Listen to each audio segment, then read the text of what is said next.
আসসালামু আলাইকুম, আমি নীলুফার রিঙ্কি, আমি চট্টগ্রাম থেকে। প্রতিবারের মতো আজকেও নতুন একটি ব্লগ ভিডিও নিয়ে হাজির হয়েছি। আশা করি সবাই ধৈর্য সহকারে আমার ভিডিওটি দেখবেন। কাছে দূরে যে যেখানে আছেন, আশা করি আল্লাহর রহমতে অনেক ভালো আছেন। আমিও আলহামদুলিল্লাহ ভালোই আছি।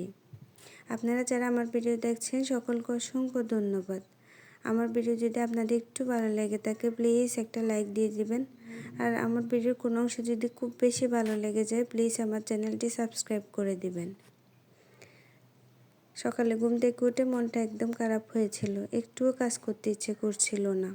তারপরও কাজ তো করতেই হবে। মাকে বলতে ইচ্ছে করতেছিল, মা আমার বাচ্চাদেরকে একটা দিন রাখো, আমি একটু বিশ্রাম নিই।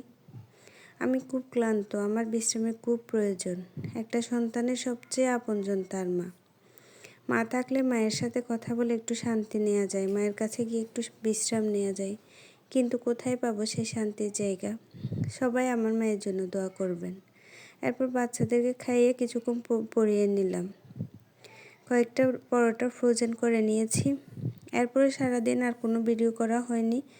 সন্ধ্যাবেলায় আমি আর হাজব্যান্ড মার্কেটে গিয়েছিলাম, দেবরের ছেলের বার্থডে ছিল। তো রাতের বেলায় সবাইকে ওখানে দাওয়াত দিয়েছিল। তো গিফট কেনার জন্য মার্কেটে গিয়েছি। গিফট কেনা হয়ে গেলে আমরা চলে এলাম দেবরের বাসায়। বাচ্চারা তো অনেক মজা করেছিল।